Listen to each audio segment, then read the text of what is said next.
On March 30th, 1972, massed North Vietnamese Army artillery opened up in a shattering barrage.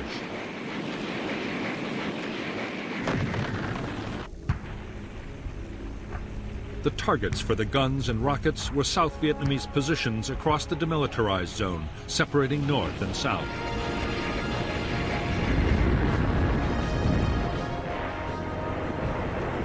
As the guns blasted South Vietnamese defenses, upwards of 20,000 of Giap's troops and 200 of his 600 tanks waited in their jumping-off positions. At noon, they surged forward as the South Vietnamese units fled in panic.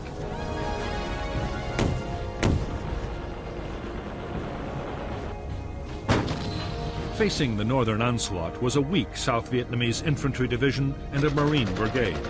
Their 12,000 troops were scattered across 13 combat bases and outposts.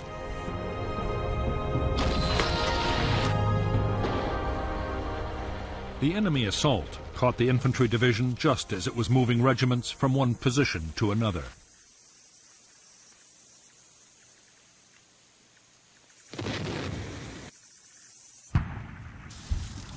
The southern defense was thrown into complete chaos. Intelligence reports had predicted a northern attack, but no one had expected it to come on the demilitarized zone.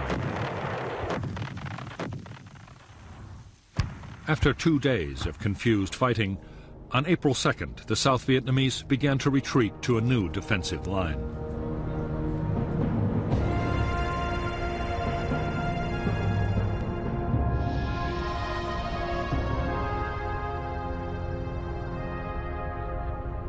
The northern offensive across the demilitarized zone had forced the South Vietnamese to fall back to Route 9 and the Qua Viet River.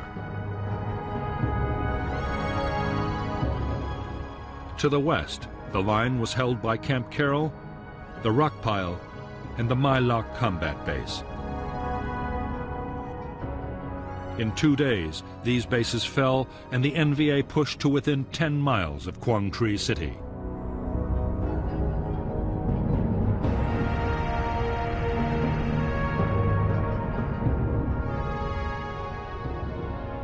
Further south, the city of Hue was threatened from 2 directions. Facing the NVA were the South Vietnamese 1st Division and a division of Marines.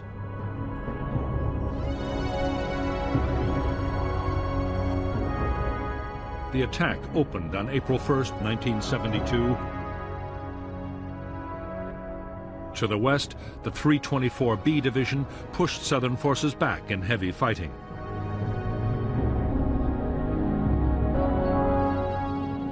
For a time, the defenders held a line from the Mai Chan River to Firebase Bastogne, an old American outpost. But soon, even that line was being pushed back.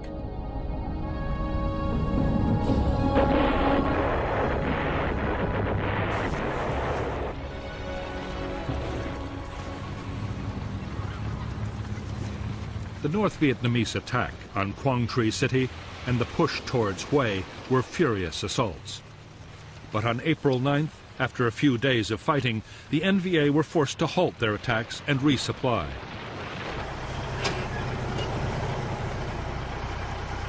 Outside Quang Tri, the North's failure to keep up the pressure saved the South Vietnamese defense from complete collapse.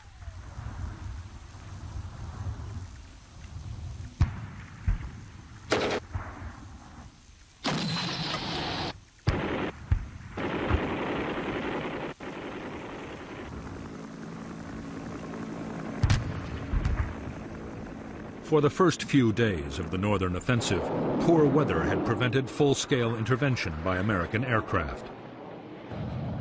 However, as the skies cleared, U.S. fighter bombers and helicopter gunships began pounding NVA positions.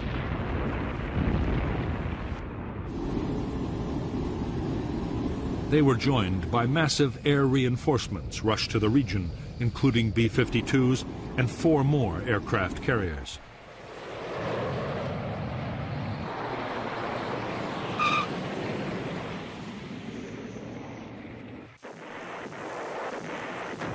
3 days after the first North Vietnamese attack, in the far south of Vietnam, there was another major thrust. This time, the assault was barely 50 miles from the southern capital, Saigon.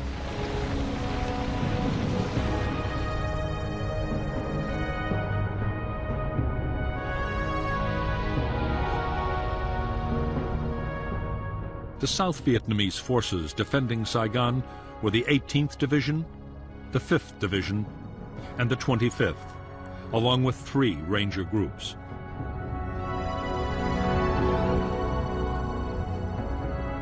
On the North Vietnamese side, 3 divisions, at one time Southern Viet Cong, but now almost completely northern, were backed by tanks and 2 independent infantry regiments.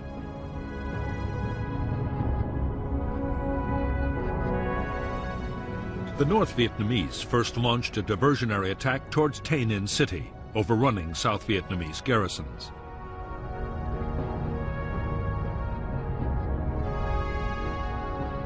In the main blow, the 5th Division assaulted Loc Ninh. In spite of intense American air support, the town fell. Meanwhile, the 7th cut Route 13 and the 9th prepared to attack An Lac.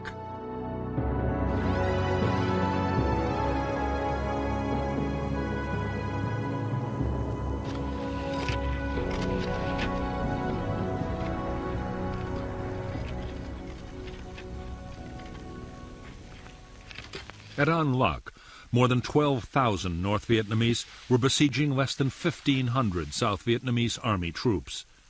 The town was surrounded and ripe for an immediate assault. NVA artillery was pounding the defenders.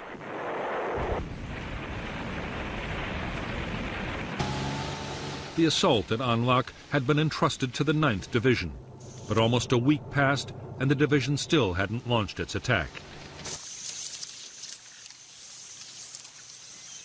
Supplies of ammunition, fuel, and spare parts were arriving far too slowly, and their tanks became bogged down.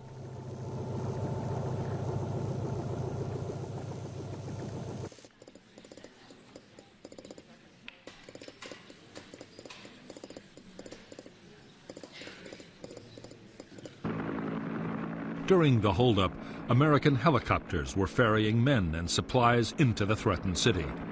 B-52 strikes hit the NVA assembly areas with devastating effect.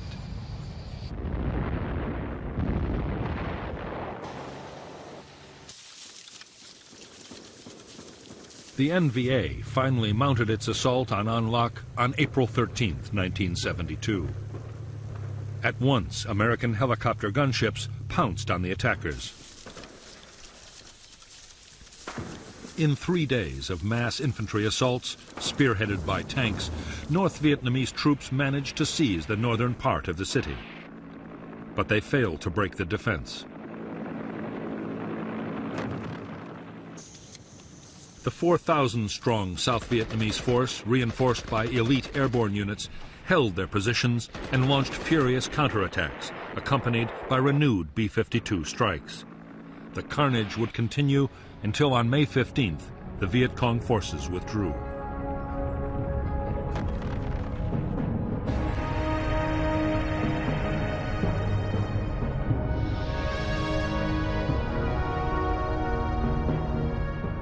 In the Central Highlands, the targets for 2 NVA divisions were the provincial capitals of Kon Tum and Pleiku. The defenders, the South Vietnamese 22nd Division, fell back in disarray, but were instantly reinforced, and they succeeded in holding the town. Meanwhile, the NVA seized control of most of Binh Dinh province, threatening to cut the country in 2.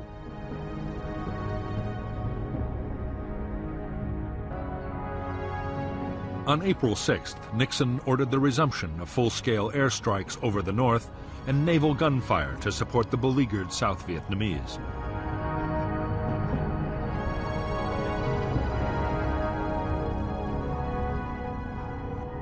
On April 27th, 2 weeks after the first North Vietnamese attack on Quang Tri City, the NVA renewed their assault. Reinforced by the 325th Division, they pushed to within a few miles of the city. The defenders, the South Vietnamese 3rd Division, which had withstood heavy bombardment for over a month, panicked and fled down Highway 1, along with thousands of civilians. Meanwhile, the North Vietnamese army took possession of Dong Ha on April 29th and Quang Tri on May 1st.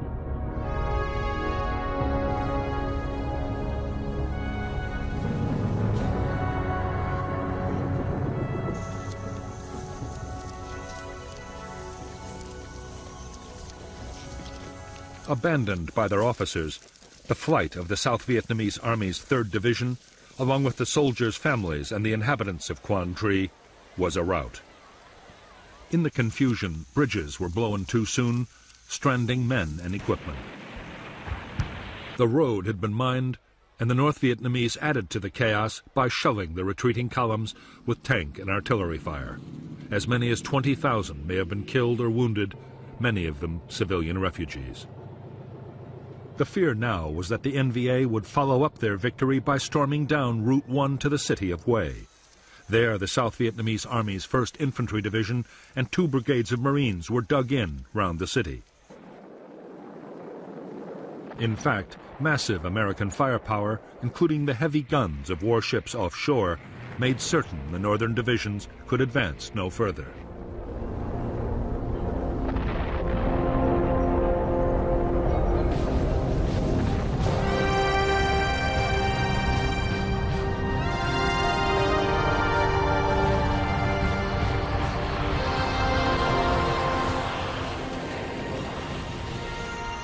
American air support for the South Vietnamese Army, codenamed Operation Freedom Train, had unleashed tens of thousands of airstrikes against the attacking northern troops and their supply lines. 2 days after the invasion, the Americans had also started to bomb North Vietnam, the first big raids in 3.5 years.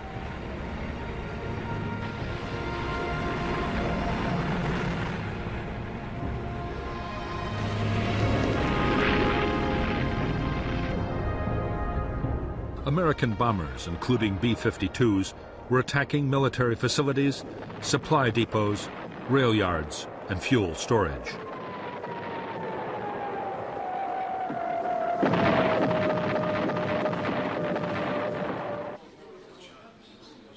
North Vietnamese leaders had expected the raids, but they were sure that pressure from their allies, the Soviet Union and China, would stop the Americans launching an all-out air offensive.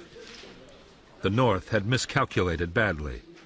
Both superpowers were far more interested in good relations with the Americans than with the fate of Vietnam.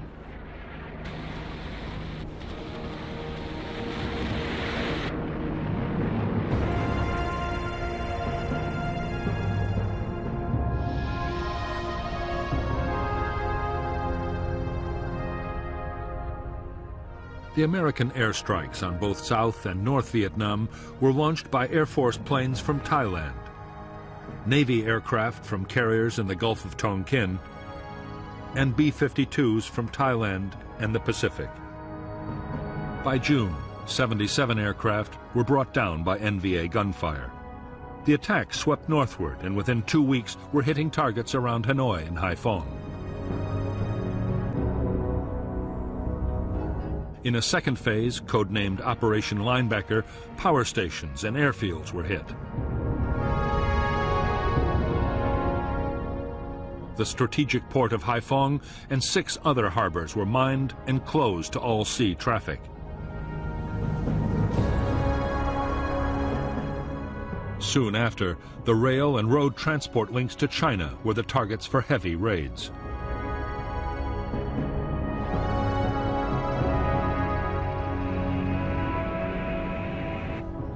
United States forces have been directed to take appropriate measures. With Operation Linebacker, the American President Richard Nixon meant to force North Vietnam's leaders to call off their offensive against the South and negotiate a peace. It was a ferocious campaign.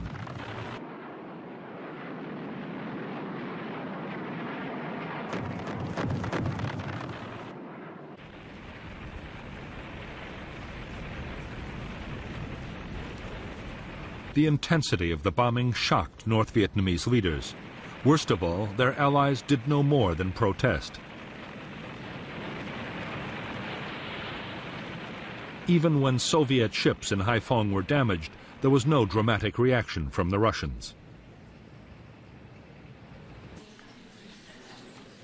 On May 20th, 1972, to the dismay of the North Vietnamese, Nixon's planned visit to the Soviet Union went ahead as scheduled.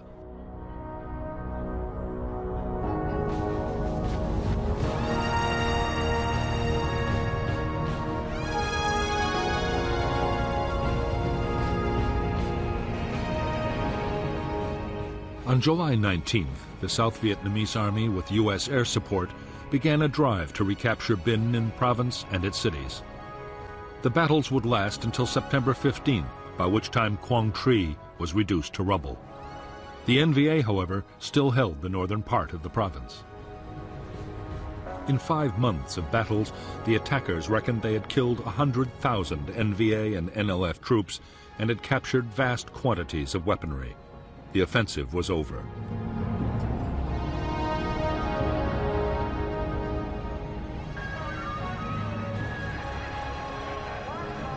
In the United States, the renewed American bombing of North Vietnam had triggered widespread anti-war protests. Yet for President Nixon, the gamble had been a huge success. A presidential election was around the corner, and his popularity had risen sharply.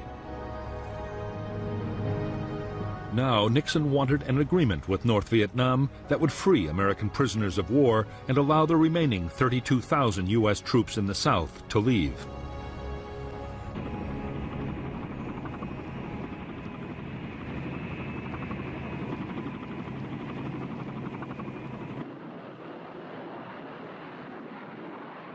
On and off since 1969, Nixon's national security advisor, Henry Kissinger, had been flying to Paris for secret behind-the-scenes meetings with the North Vietnamese while the main talks went on.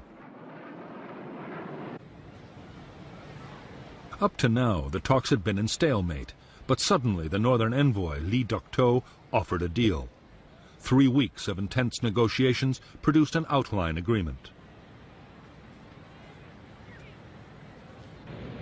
Meanwhile, the Americans restricted the bombing of North Vietnam.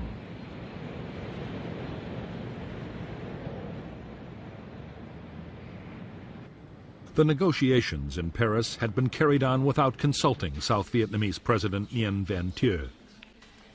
Thieu was outraged at the treaty's terms, especially an agreement that North Vietnamese forces in South Vietnam would be allowed to stay in position.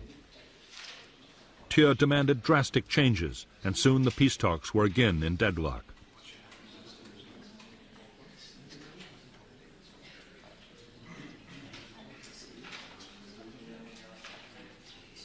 On December 13th, 1972, the Paris peace talks broke down completely.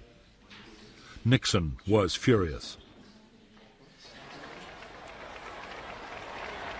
He had won a landslide victory in the presidential elections, and with his popularity at its height, he was determined to force a solution.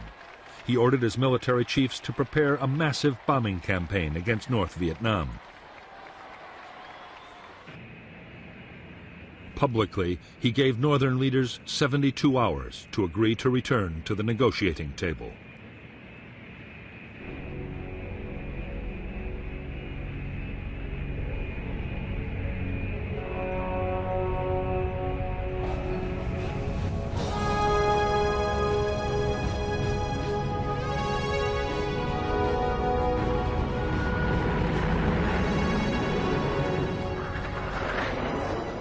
On December 18, 1972, President Nixon ordered the new bombing campaign to begin. Soon known as Linebacker II, it would last for 12 days and would include a 3-day all-out effort by up to 120 B-52 bombers. Strategic surgical strikes were planned on fighter airfields, transport targets, and supply depots in and around Hanoi and Haiphong. This time, the majority of the attacks were carried out with deadly precision. They were mounted by Navy A-6 Intruders and Air Force F-111s. The B-52s struck by night. North Vietnamese anti-aircraft defenses reacted furiously.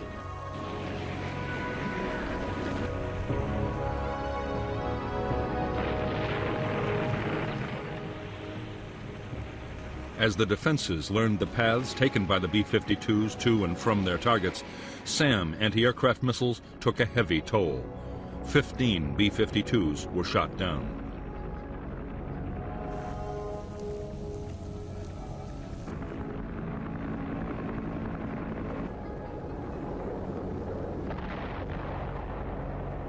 After the Americans changed to less predictable flight paths, losses fell dramatically.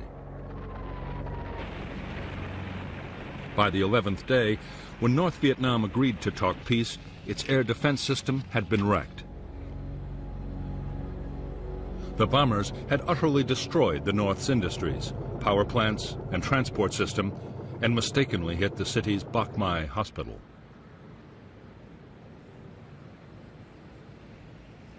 In Linebacker 2, U.S. aircraft had dropped more than 20,000 tons of bombs. 26 planes had been lost, and 93 airmen had been killed, captured, or were missing. Hanoi admitted to between 1,300 and 1,600 North Vietnamese dead.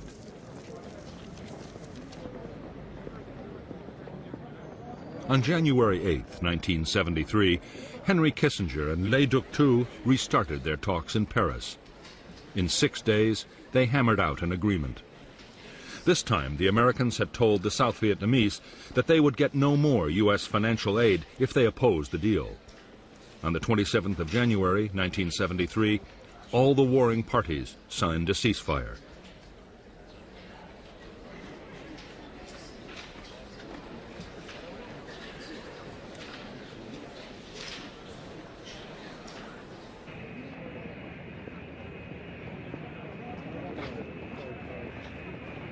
Within a month of the peace treaty, the first of 600 American prisoners of war were released by North Vietnam. By March 1973, the last American combat soldiers had left the South, though military advisors and Marines protecting U.S. installations remained. For the United States, officially, the war was over.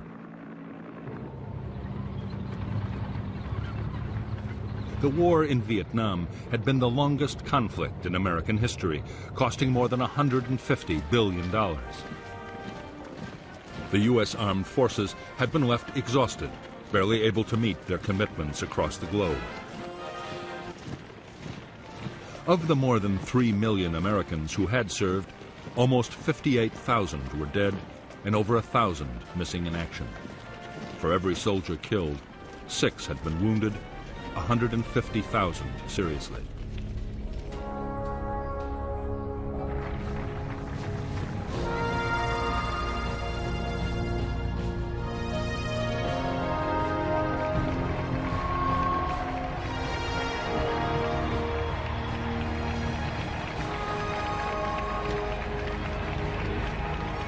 Although the Americans had left Vietnam and a peace treaty had been signed, few Vietnamese believed that the war was over for them.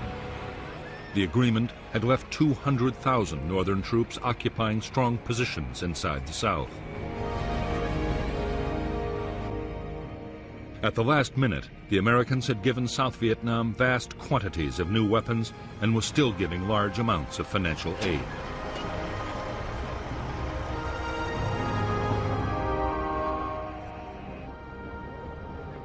In the wake of the peace agreement, South Vietnam's President Thieu had been given clear assurances by Nixon. If the North broke the treaty, the United States would retaliate with force. But by the summer of 1973, in the wake of the revelations about the secret bombing of Cambodia and other political considerations, Nixon no longer had the power to fulfill his promise. The U.S. Senate passed a bill banning combat operations over Vietnam, Laos, and Cambodia.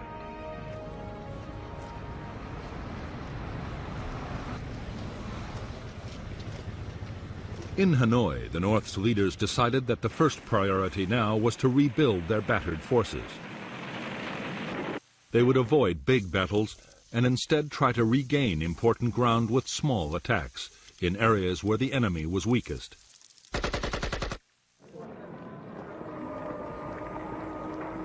At the same time, they would prepare for a future offensive on a gigantic scale.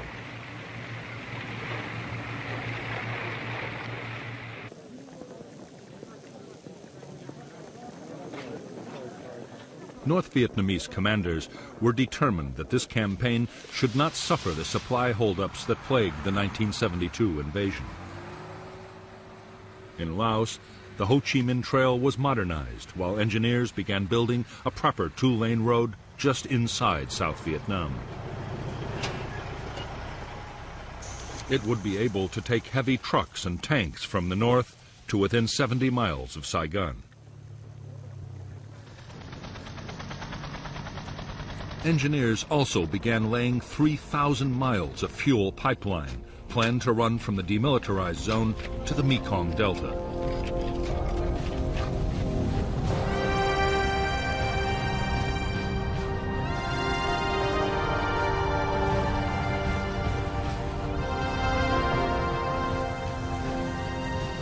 By the start of 1974, the North Vietnamese had rebuilt their divisions in the south. As yet, they were too weak to launch a full-scale offensive, but they had won some territory in key areas.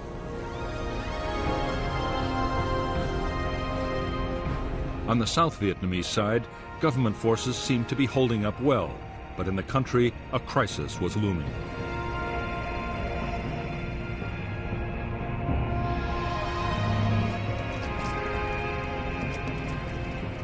The withdrawal of American troops had already caused severe economic problems in South Vietnam. The economy had relied on U.S. aid, but had been inflated out of all proportion by the American presence. Millions were unemployed. Then came a world oil crisis that quadrupled the price of fuel. The cost of living soared, and political unrest shook southern cities. At the same time, corruption in the government and the army reached new heights as Thieu cut the defense budget drastically. The effect on the armed forces was disastrous. Soldiers could no longer support their families as prices rose, and corrupt officers embezzled funds. Fuel shortages cut helicopter operations by 70%. A shortage of spare parts immobilized aircraft and vehicles. Ammunition was rationed.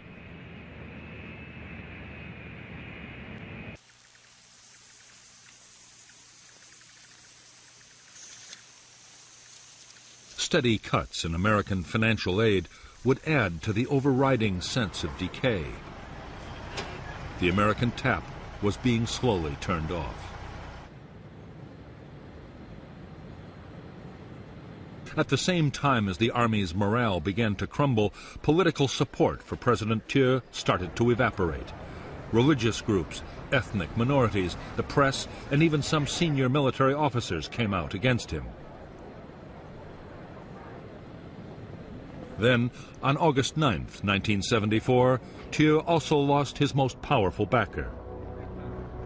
The Watergate scandal forced Richard Nixon to resign as President of the United States.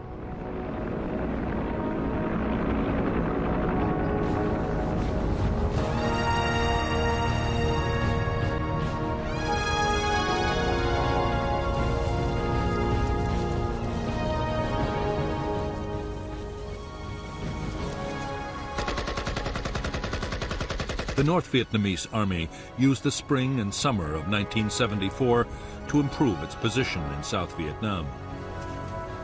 NVA commanders launched a series of strategic raids to regain the initiative and seize key pieces of territory.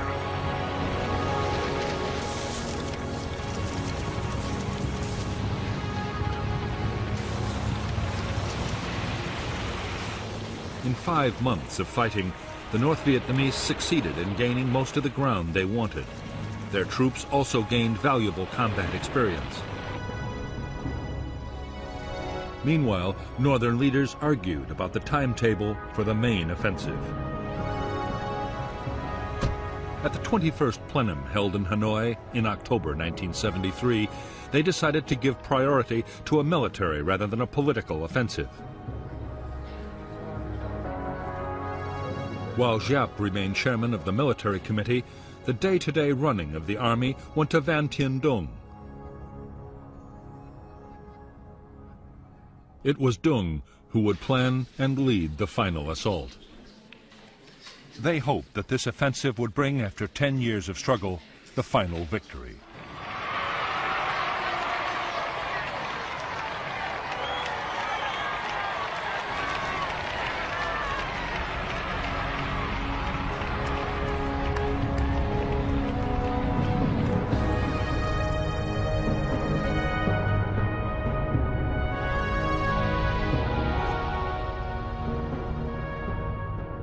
By December 1974, the North Vietnamese Army's main supply route from the demilitarized zone to Loc Ninh was complete.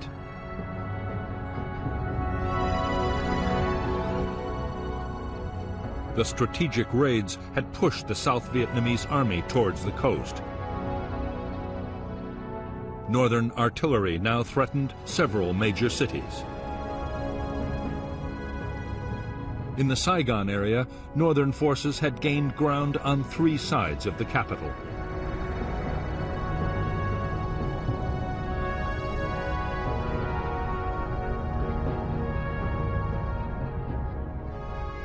The new North Vietnamese plan was to try and seize Dong Xoa, a vital road junction controlling access to Saigon from the east.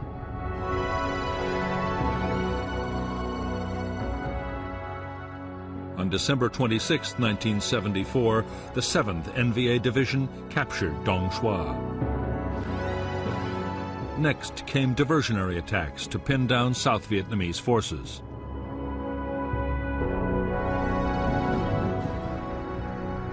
Phuoc Long, an important province and city, was now threatened by 2 NVA divisions and 2 infantry regiments, backed by tanks and artillery.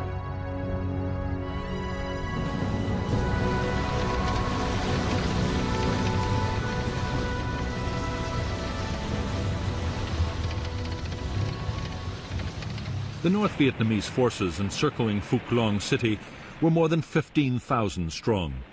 Even after reinforcements had been flown into the city, the South Vietnamese defenders could muster only 5,500 men.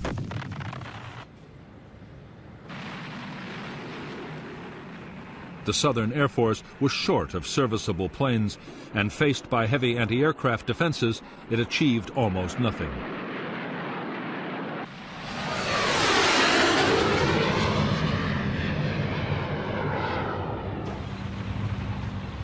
By January 6, 1975, the North Vietnamese had overrun Phuoc Long city and the surrounding province.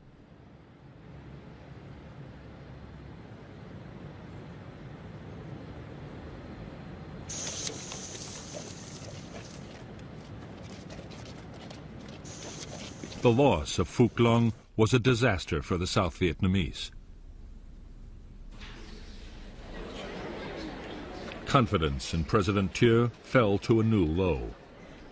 The skill and strength of the North Vietnamese divisions had been a shocking revelation. Worst of all, the most blatant breach of the Paris Treaty yet seen in Vietnam had produced no reaction from the United States.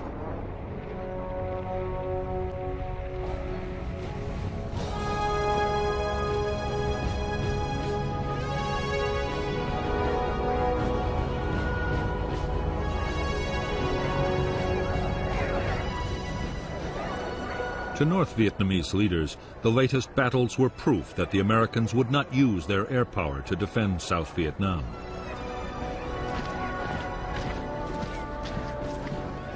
There was also good news from the Soviet Union, the promise of huge quantities of extra weapons and supplies. The Soviets were keen to increase their influence in the region and believed they were backing a winner.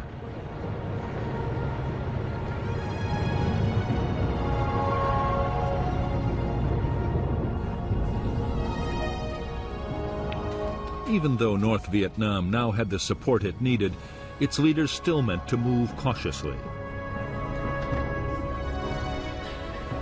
But General Tran Van Tra, the commander in charge of southern forces, pushed for decisive action. Once more, he won agreement for a sizable attack, but not for a full-scale campaign.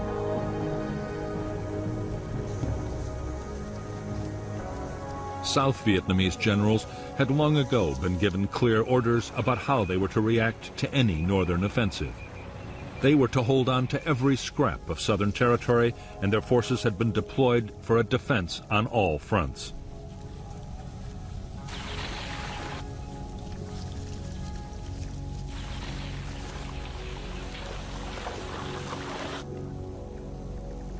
On March 1st, 1975, the attack planned by General Tran Van Tra was unleashed in the Central Highlands.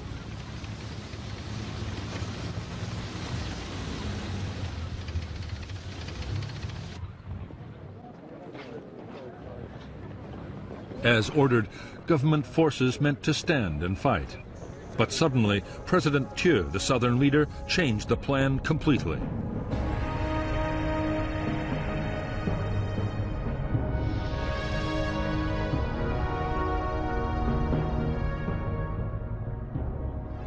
The new South Vietnamese strategy was to hold all of the country below the town of Tuy Ha. Areas previously held by the North Vietnamese would be retaken. Above Tuy Ha, a series of defense lines would be created north and west of Hue, Da Nang, Quang Ngai, and Quy Nhon. If need be, the lines could be abandoned one after the other in an orderly withdrawal until a solid defense could be mounted.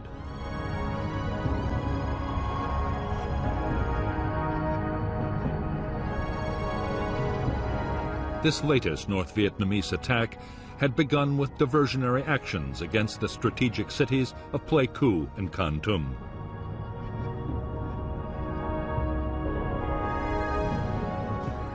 But the real target to capture was Ban Mi Thuet, and the attack began on March 10th.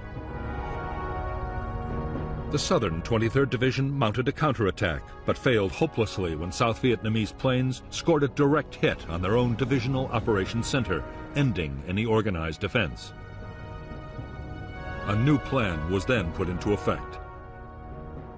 South Vietnamese army units in Kon Tum and Pleiku provinces were ordered to withdraw to the coast and hold Tuy Ha along Route 7B.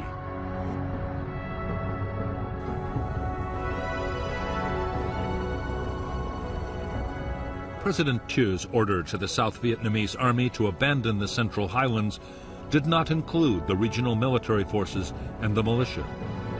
As news leaked out, they and the civilian population panicked.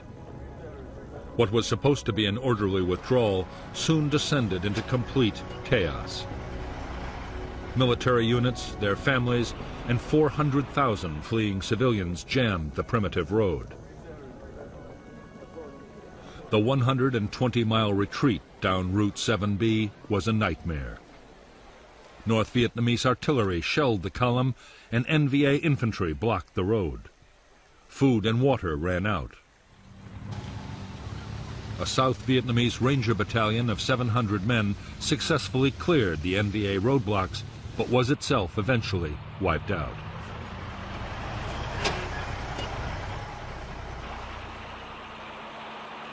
By the time the column reached the coast, a third of the 60,000 troops that had set out were dead or missing. Of 400,000 civilians, a quarter had disappeared.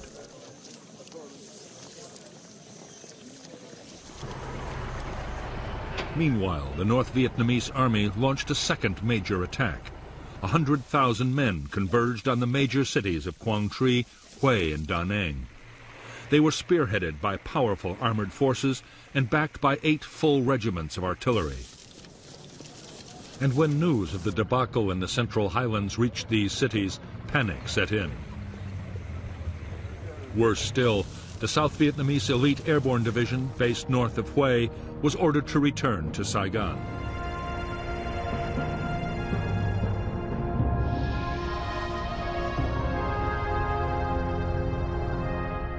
The North Vietnamese plan was to attack from 3 directions. They meant to drive southern forces back to Da Nang.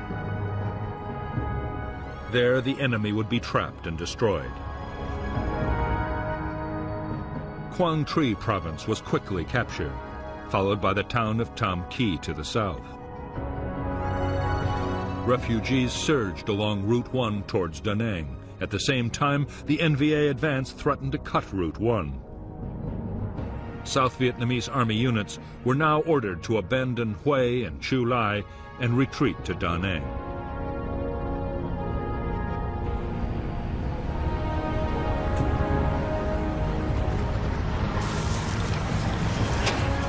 On March 25, 1975, Hue, South Vietnam's 3rd largest city, fell to the North Vietnamese army.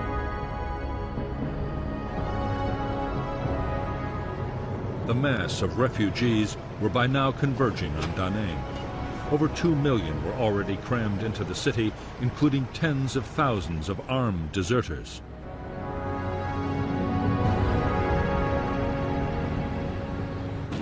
North Vietnamese rocket and artillery fire was slamming into the built-up areas and the docks.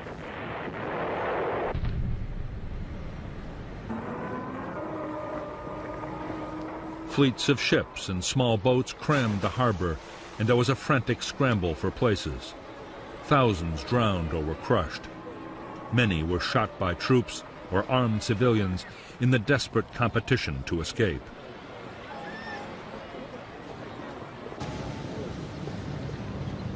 As 30,000 North Vietnamese troops advanced south to Da Nang, the South Vietnamese command ordered all its troops to be evacuated by sea. In the chaos, few succeeded in escaping. The scenes of panic and mayhem at the docks were repeated at Da Nang's airport.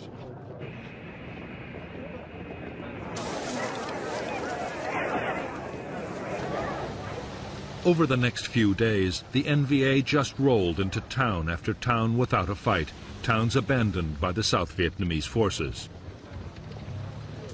On March 30th, 1975, the North Vietnamese army took Da Nang. It was just over 10 years since the first U.S. Marines had stormed ashore there. For the South, it was a shattering blow. Yet its leaders did little, clinging to the hope that American air power would finally intervene to save the day.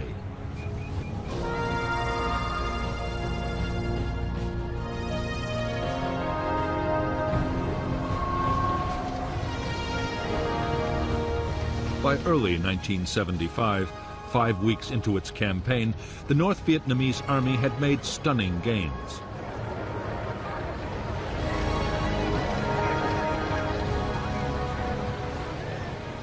Twelve provinces and more than 8 million people were under their control.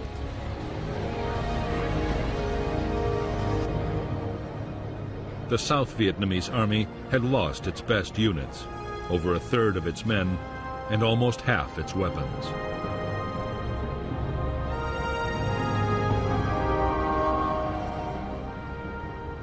Northern leaders were astonished by their own success.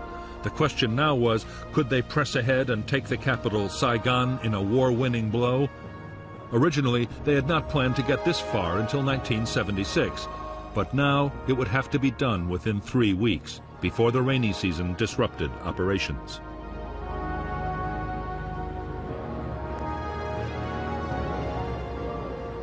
The job of commanding the offensive was that of General Van Tien Dung.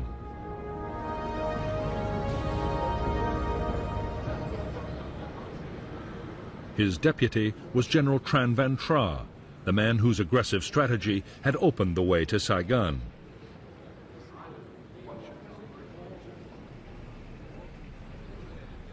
Le Duc Thu, Henry Kissinger's adversary in the Paris peace talks, now one of the most powerful men in the Northern Politburo, would oversee the whole effort, accompanied by General Giap.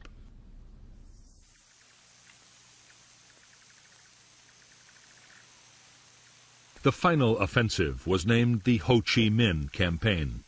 For the assault, the NVA deployed 250,000 men and hundreds of tanks.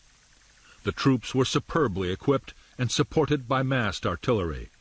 and as they advanced south, they made use of hundreds of millions of dollars worth of equipment abandoned by the South Vietnamese. Behind them was a vast and sophisticated supply system.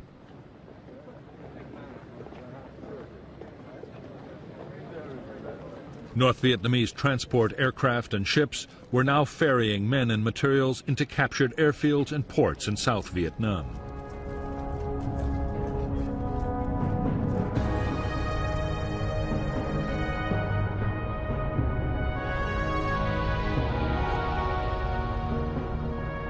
North Vietnamese forces around Saigon were organized into 4 army corps.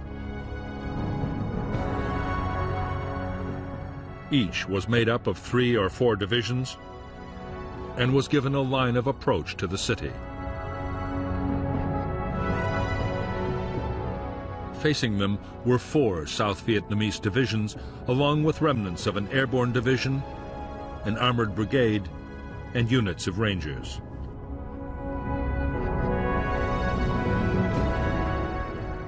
As the northern attack rolled inexorably on, they had to cut Route 4, isolating Saigon from its forces in the Mekong Delta.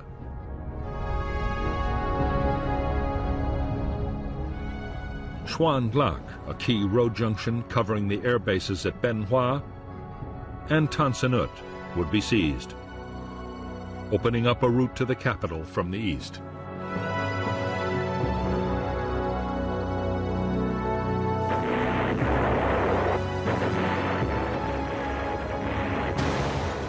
The first attacks of the Ho Chi Minh campaign opened on April 9, 1975.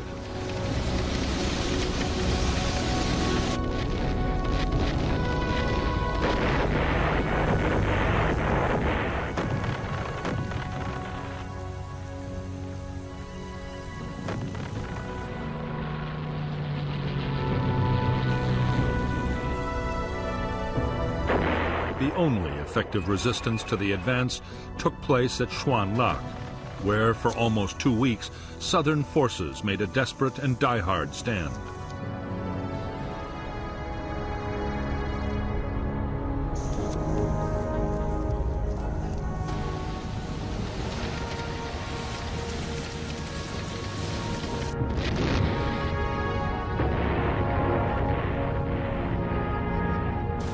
The North Vietnamese threw more than 30,000 men at Xuan Lac, backed by powerful tank and artillery forces.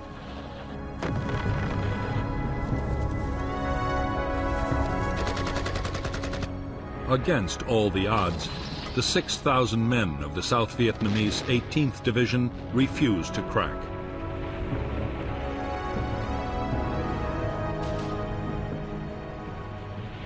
In 2 weeks of bitter fighting, the North Vietnamese hit the defenders of Xuan Lac with 20,000 shells and rockets.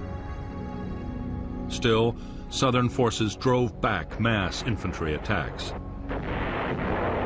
They killed over 5,000 NVA troops and destroyed dozens of tanks. It was to prove the last big battle of the Vietnam War. In the end, the defenders were forced to pull back. 1 in 3 of the South Vietnamese 18th Division were dead. The fall of Xuan Lac meant the road to Ben Ha and Saigon itself was wide open. With the direct threat to the capital, on April 21st, President Thieu resigned and fled to Taiwan. Members of the Provisional Revolutionary Government in Paris had earlier indicated they'd be prepared to negotiate with General Duong Van Minh, a trusted intermediary.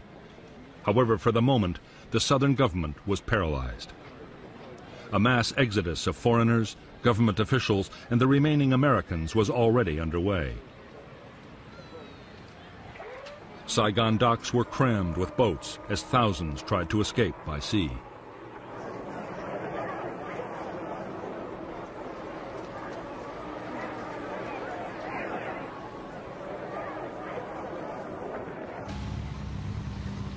The northern plan was to encircle and destroy the remaining defenders outside the capital. That way, the NVA might avoid costly street fighting and the destruction of the city.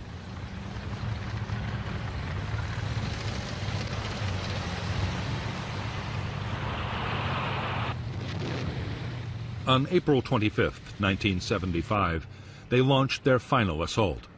One by one, the defending South Vietnamese divisions were cut off and overwhelmed.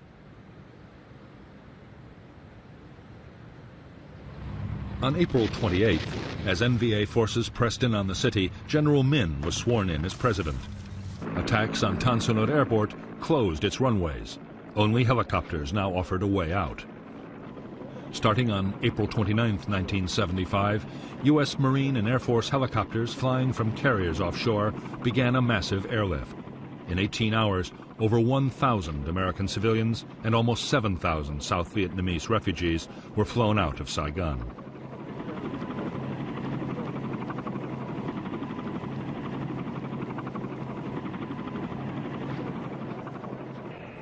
The helicopters were leaving from Tan Son Nhut Airport, now besieged by refugees desperate to escape.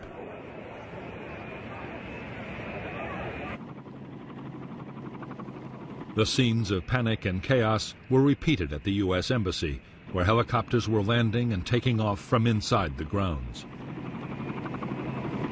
U.S. Marines flown in to protect the evacuation struggled to control the thousands of terrified civilians fighting for a place.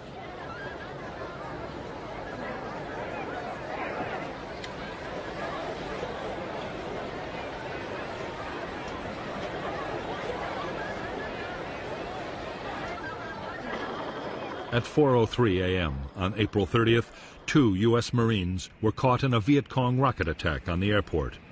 They were the last Americans to die in the Vietnam War.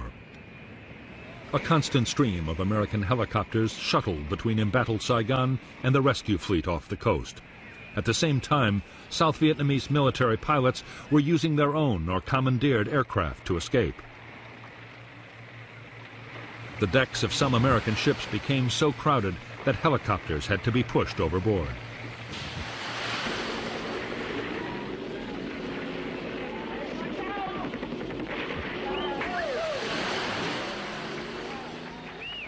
The last Marines of the U.S. force guarding the evacuation of the embassy left Saigon at dawn on April 30th, 1975. As their helicopter took off from the embassy roof, looters were already ransacking the lower stories of the building.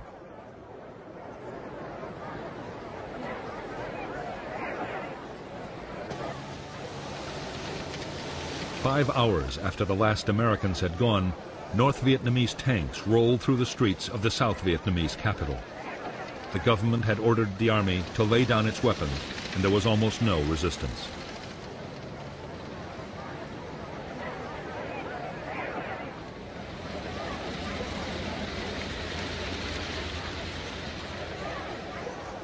Shortly before noon, T-54 tanks of the NVA 2nd Corps rolled through the gates of the presidential palace.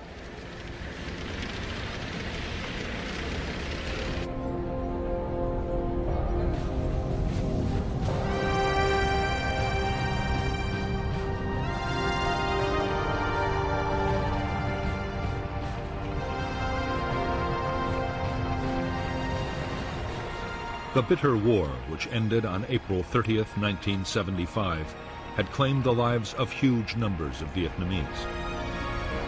In 15 years, nearly 1 million NVA and NLF troops and 250,000 South Vietnamese Army soldiers had died. Hundreds of thousands of civilians had been killed.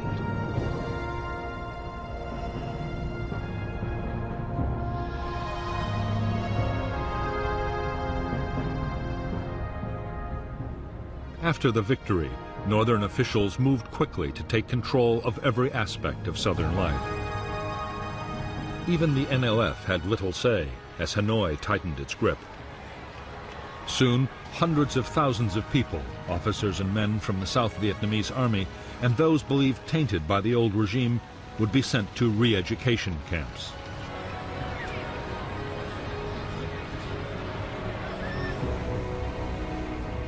Some years later, starting in 1978, 500,000 more would risk death fleeing in small boats across the open sea.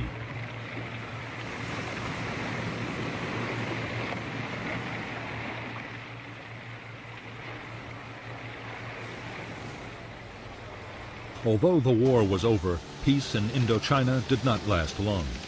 Within 5 days of the fall of Saigon, Khmer Rouge troops who had taken power in Cambodia carried out the first of many border attacks, killing more than 30,000 Vietnamese. On December 25, 1978, Vietnam invaded Cambodia to liberate the population from the genocidal rule of Pol Pot. China, Pol Pot's ally, retaliated by attacking Vietnam. This conflict would cost another 100,000 lives.